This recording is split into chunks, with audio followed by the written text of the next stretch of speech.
Welcome to Latha'S Samayal. இன்னைக்கு சென்னா மசாலா எப்படி செய்யலாம் அப்படின்னு பார்க்க போறோம். வாங்க வீடியோக்குள்ள போகலாம். வாணலி அடுப்புல வச்சு சூடான பிறகு கொஞ்சம் எண்ணெய் ஊத்திக்கலாம்.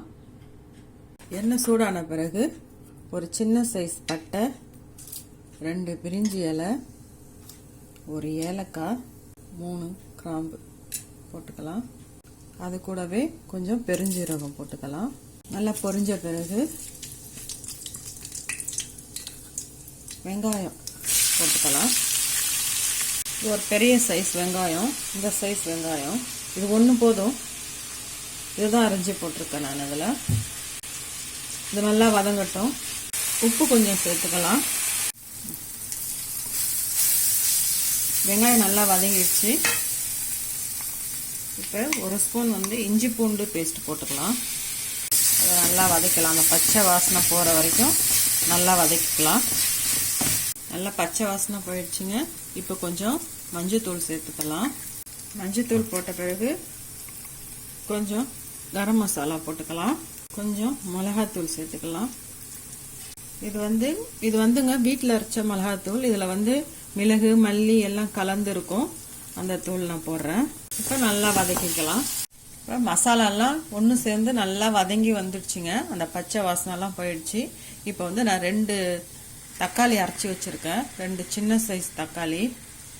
அதை இது கூட ஊற்றி இதையும் நல்லா வதக்கிக்கலாம். இப்போ மசாலா எல்லாம் நல்லா ஒன்று சேர்ந்து வதங்கி வந்துடுச்சுங்க. வெங்காயம், தக்காளி, இஞ்சி, பூண்டு, நம்ம போட்ட மசாலா எல்லாம் கரெக்டாக வதங்கி வந்திருக்கு. இப்போ நான் 8 மணி நேரம் இந்த கொண்டக்கடலையை ஊற வச்சு குக்கரில் போட்டு 2-3 விசில் போட்டு வச்சுருக்கிறேன்.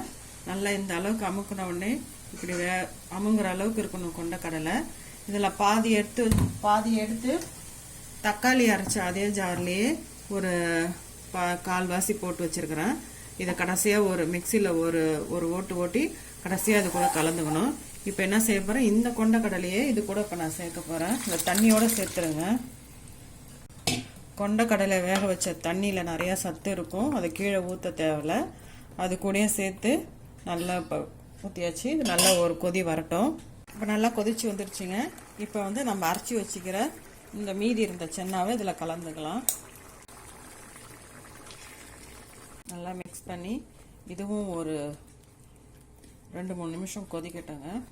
இந்த அரைச்சி வச்சதை போட்ட பிறகு தான் குழம்பு நல்லா ஒரு கிரேவி கன்சிஸ்டன்சிக்கு வரும். நான் இந்த கரண்டியால் ஒரு 3 கரண்டி எடுத்து போட்ட சென்னாவை அரைச்சி இதில் போட்டிருக்காங்க. இது நல்லா கொதிக்கட்டும். நான் குழம்பு தூள் போட்டேங்க. உங்ககிட்ட குழம்பு தூள் இல்லைன்னா 2 ஸ்பூன் தனியா பொடி, 1 ஸ்பூன் ரெட் சில்லி பவுடர் போட்டுக்கலாம். எனக்கு அந்த குழம்புலே எல்லாமே அந்த குழம்பு பொடியிலே மிளகாவும் மல்லியும் இருக்கிறதுனால எனக்கு கரெக்டான காரம் எனக்கு கரெக்டாக இருக்குது. அது கூட இன்னும் காரம் அதிகமாக வேணும்னா பச்சை மிளகா கூட நீங்கள் ஒரு 2 பச்சை மிளகாவை கட் பண்ணி போட்டுக்கலாம். அவங்கவுங்க காரத்துக்கு ஏற்ப. எனக்கு இந்த காரம் கரெக்டாக இருக்குது. ரெடி ஆயிடுச்சுங்க சென்னா மசாலா. இப்போ என்னென்னா சென்னா மசாலா பவுடர் கொஞ்சம் போட்டுட்டு கசூரி மேத்தி இதை நல்லா கையால் நல்லா அப்படி கசக்கி இதில் போட்டுடணும். கடைசியாக கொத்தமல்லி தழை கொஞ்சம் சேர்த்து அடுப்பை நிறுத்திடணும். சென்னா மசாலா ரெடி. நான் வெந்தயக்கீரை போட்டு சப்பாத்தி செஞ்சுருக்கேங்க. அது கூட இந்த சென்னா மசாலா செம்ம சூப்பராக இருக்கும்.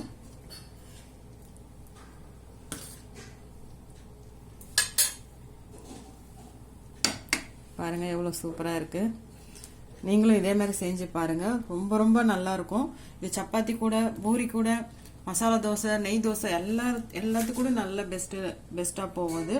ரொம்ப சூப்பராக இருக்கும். செய்கிறதும் ரொம்ப ஈஸி, ஹெல்த்தியும் கூட. இந்த சப்பாத்தி இதுவும் சேர்ந்து சாப்பிட்டு பார்த்தா சூப்பராக இருக்கும். நீங்களும் இதை செஞ்சு பாருங்கள். செஞ்சு பார்த்துட்டு பிடிச்சிருந்தா Latha'S சமையலுக்கு லைக் பண்ணுங்கள், கமெண்ட்ஸ் பண்ணுங்கள், ஷேர் பண்ணுங்கள், மறக்காமல் சப்ஸ்கிரைப் பண்ணுங்கள். நன்றி, வணக்கம்.